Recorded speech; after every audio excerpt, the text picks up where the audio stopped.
മഹാഭാരതവും ഭഗവത്ഗീതയും നമുക്ക് നൽകിയ ആ ഭഗവാൻ വേദവ്യാസന്റെ, അദ്ദേഹത്തിന്റെ യഥാർത്ഥ പേര് കൃഷ്ണദ്വൈപായനൻ എന്നാണ്. കൃഷ്ണൻ കറുത്ത വർണ്ണത്തോടൊത്തവൻ. ഇപ്പൊ നമ്മുടെ നാട് ചർച്ച ചെയ്യുന്ന ഒരു വിഷയം കറുപ്പ് കൂടിയാണ്. അപ്പൊ അങ്ങനെ ഭഗവാൻ ശ്രീകൃഷ്ണന്റെ നിറം കറുപ്പായിരുന്നു, അദ്ദേഹത്തിന്റെ പേര് തന്നെ കൃഷ്ണൻ എന്നായിരുന്നു. കറുത്ത വർണ്ണത്തോടൊത്തവൻ ആരോ അവൻ കൃഷ്ണൻ. ഇപ്പൊ രാമനും കൃഷ്ണനും എല്ലാം കറുത്തവരായിരുന്നു. അപ്പൊ കൃഷ്ണദ്വൈപായനൻ, ദ്വീപിലാണ് അദ്ദേഹം ജനിച്ചത്. സത്യവതി എന്ന മുക്കുവ സ്ത്രീയുടെ മകനാണ് കൃഷ്ണദ്വൈപായനൻ. അദ്ദേഹം വേദങ്ങളെ 4 പകുത്തപ്പോൾ അദ്ദേഹത്തെ വേദവ്യാസൻ, വ്യസിച്ചവൻ എന്ന പേരിലേക്ക് അദ്ദേഹം മാറി. അപ്പൊ അദ്ദേഹത്തിന്റെ ജന്മദിനം നിശ്ചയിച്ചിട്ട് എല്ലാ വർഷവും നമ്മുടെ ഇംഗ്ലീഷ് മാസം ഈ ജൂലൈ 10 ഭാരതത്തിലെ ഹിന്ദുത്വ അഭിമാനികളായ, ഈ സനാതന ധർമ്മത്തിൽ അഭിമാനിക്കുന്ന, പ്രത്യേകിച്ച് വിദ്യാഭാരതി എന്ന് പറയുന്ന 12,100 പരം സ്കൂളുകളിലൂടെ 40 ലക്ഷം വിദ്യാർത്ഥികളെയും 1.5 ലക്ഷത്തിൽ പരം അധ്യാപകന്മാരെയും ഉൾക്കൊള്ളുന്ന ആ വിദ്യാഭ്യാസ പ്രസ്ഥാനം. എന്റെ 2 മക്കളും പഠിക്കുന്ന വിദ്യാനികേതന്റെ സ്കൂളിലായിരുന്നു. ഒരു കുട്ടി ഇപ്പോഴും വിദ്യാനികേതൻ സ്കൂളിലാണ്. അപ്പൊ അവിടെ പഞ്ചശിക്ഷൻ വിദ്യയുണ്ട്. അതായത് ഭാരതത്തിന്റെ പാരമ്പര്യം, പൈതൃകം, സംസ്കൃതം, യോഗ, ഇതെല്ലാം മുഖ്യധാരാ വിദ്യാഭ്യാസത്തിൽ നിന്നും വിഭിന്നമായിട്ട് അവിടെ പഠിപ്പിക്കുന്നു. ചിലത് സ്റ്റേറ്റ് സിലബസ് ആണ്, CBSE സിലബസ് ആണ്, അങ്ങനെയുള്ള മറ്റ് സിലബസുകളാണ്. അതിനുശേഷം രാവിലത്തെ ഒരു 1/2 മണിക്കൂർ സമയം അവിടെ ഒരു പ്രാർത്ഥനാ സഭയുണ്ട്. അവിടെ കുട്ടികളിൽ ഏറ്റവും നല്ലൊരു ശീലം ഞാൻ കണ്ടത്, കുളിക്കാതെ പ്രാർത്ഥനാ സഭയിൽ പങ്കെടുക്കാൻ കഴിയില്ല. അപ്പൊ രാവിലെ എല്ലാ കുട്ടികളും കുളിച്ചിട്ടേ സ്കൂളിൽ പോകുള്ളൂ. ആ കുളിച്ച് ചെല്ലുന്ന പ്രാർത്ഥനാ സഭയിൽ ആദ്യം ദീപം കത്തിക്കുകയാണ്. അപ്പൊ ദീപജ്യോതി പരം ജ്യോതി, ദീപസ്തുതി. വെളിച്ചമേ നയിച്ചാലും അറിവിന്റെ പ്രതീകമായിട്ട് വെളിച്ചം, ഭൂശബ്ദന്തകാരസ്യ രൂശബ്ദം നിരോധം. നേരത്തെ വത്സകൻ പറഞ്ഞു, ഇരുട്ടിൽ നിന്ന് വെളിച്ചത്തിലേക്ക് നയിക്കുന്നത് എന്തോ അതാണ് ഗുരു. ഗുരുവിന്റെ പ്രതീകമായിട്ട് നമ്മൾ എല്ലാ ദിവസവും നിലവിളക്ക് വീട്ടിൽ വെക്കുന്നവരാണ്. അപ്പോൾ വെളിച്ചത്തിന്റെ പ്രതീകത്തെയും നമ്മൾ സ്വീകരിച്ചവരാണ് നമ്മൾ ഹിന്ദുക്കൾ. അപ്പൊ അതുകൊണ്ട് തന്നെ ഗുരു പൂർണിമ, വ്യാസ പൂർണിമ സഹസ്രാബ്ദങ്ങളായി ഭാരതത്തിൽ നടത്തുന്നു.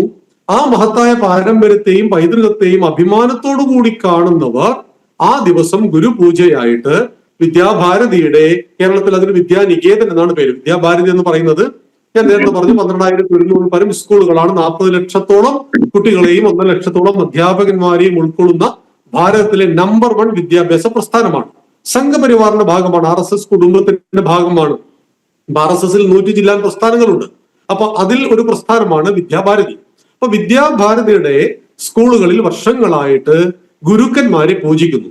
അതിന് നമ്മുടെ ശിവൻകുട്ടി, നമ്മുടെ മന്ത്രി പറഞ്ഞിരിക്കുന്ന വാക്കിതാണ്, കുട്ടികളെ കൊണ്ട് അധ്യാപകന്റെ കാല് കഴിച്ചു എന്ന്. അതല്ല, പാദപൂജ, പാദ നമസ്കാരം, ഗുരുവന്ദനം, ഗുരുപൂജ, ഈ വാക്കുകളെയാണ് വളച്ചൊടിച്ചിട്ട് കുട്ടിയെ കൊണ്ട് അധ്യാപകന്റെ കാല് കഴിച്ചു എന്ന് പറയുമ്പോ പാദപൂജയും പാദ നമസ്കാരവും ഗുരുവന്ദനത്തെയും നിസ്സാരവൽക്കരിക്കുകയും അതിനെ മറ്റൊരു ദിശയിലേക്ക് വഴിവിട്ട് കൊണ്ടുപോകുന്ന ഒരു പരിശ്രമമാണ് കേരളത്തിൽ നടക്കുന്നത്.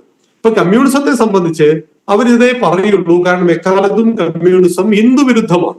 അമ്പലം ചുമരാണ്, വിഗ്രഹം കല്ലാണ് എന്ന് പറഞ്ഞ, ശബരിമല തകർക്കുവാൻ പരിശ്രമിച്ച, സരസ്വതി ദേവിയെ നഗ്നയായി വരക്കുന്ന ഭാരതമാതാവിന്റെ കയ്യിലെ കാവ്യ വൈജയന്തി കാണുമ്പോൾ ഒരുപാട് അസ്വസ്ഥയുണ്ടാകുന്ന കമ്മ്യൂണിസ്റ്റ് പാർട്ടിയിൽ നിന്ന് ഗുരുവിനെ പൂജിക്കുന്ന വിദ്യാർത്ഥികളെ അവർ അംഗീകരിക്കില്ല എന്നത് കൃത്യമായിട്ട് നമുക്ക് അറിയാവുന്നതാണ്. പക്ഷേ നമ്മുടെ ഇടതുപക്ഷ നിരീക്ഷകന്മാർ കൃത്യമായിട്ട് ഒരു കാര്യം മനസ്സിലാക്കണം. നിങ്ങൾ ഈ ബ്രാഹ്മണ മേധാവിത്വം എന്നൊക്കെ പറയുമ്പോൾ ഒരു ബ്രാഹ്മണൻ ഉണ്ടാകുന്നത് ജന്മം കൊണ്ടാണോ കർമ്മം കൊണ്ടാണോ? ചാതുർവർണ്ണ്യം മയാ സൃഷ്ടം ഗുണകർമ്മ വിഭാഗശഃ എന്ന് ഗീതയിൽ ഭഗവാൻ പറയുന്നുണ്ട്. 4 വർണ്ണങ്ങൾ ഞാൻ ഉണ്ടാക്കിയിട്ടുണ്ട്. എന്തിന്റെ അടിസ്ഥാനത്തിൽ? ഗുണത്തിന്റെയും കർമ്മത്തിന്റെയും അടിസ്ഥാനത്തിൽ. ബ്രാഹ്മണൻ, ക്ഷത്രിയൻ, വൈശ്യൻ, ശൂദ്രൻ. നമ്മുടെ വിഷയം അതായത് കൊണ്ട് അതല്ലാത്തതുകൊണ്ട് ഞാൻ അതിലേക്ക് കടക്കുന്നില്ല.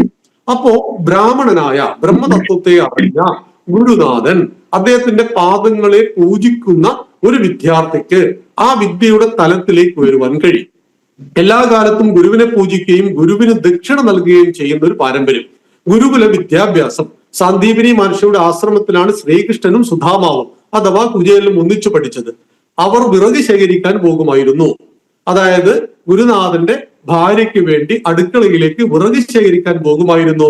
അവർ വെള്ളം കോരുമായിരുന്നു, വേദം പഠിക്കുമായിരുന്നു, അസ്ത്രശസ്ത്ര വിദ്യകൾ പഠിക്കുമായിരുന്നു. ഇന്ന് നമ്മുടെ നാട്ടിൽ ഗുരുകുല വിദ്യാഭ്യാസമല്ല. രാവിലെ സ്കൂളിൽ പോയിട്ട് വൈകുന്നേരം നമ്മുടെ മക്കൾ തിരിച്ചു വരുന്നു.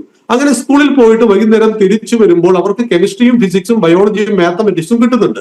സബ്ജക്ട് എക്സ്പേർട്ടുകളായ അധ്യാപകന്മാർ വന്നിട്ട് 3/4 മണിക്കൂർ സമയം അവരുടെ വിഷയങ്ങൾ അവതരിപ്പിക്കുന്നുണ്ട്, തിരിച്ചു പോകുന്നുണ്ട്.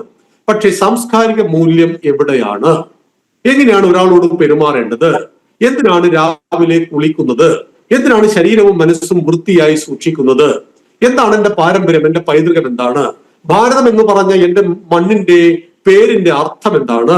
ഹിന്ദുസ്ഥാനം എന്ന് പറയുന്നത് ഏതാണ്? ഗുരുവന്ദനത്തിലൂടെ എനിക്ക് ലഭിക്കുന്ന പ്രയോജനം എന്താണ്? ഇതെല്ലാം നമ്മുടെ മക്കൾക്ക് ലഭിക്കുന്ന ഒരു ദിവസം കൂടിയാണ് ഗുരു പൂർണിമ അഥവാ വ്യാസ ജയന്തി, ഭഗവാൻ വേദവ്യാസന്റെ ജന്മദിനം.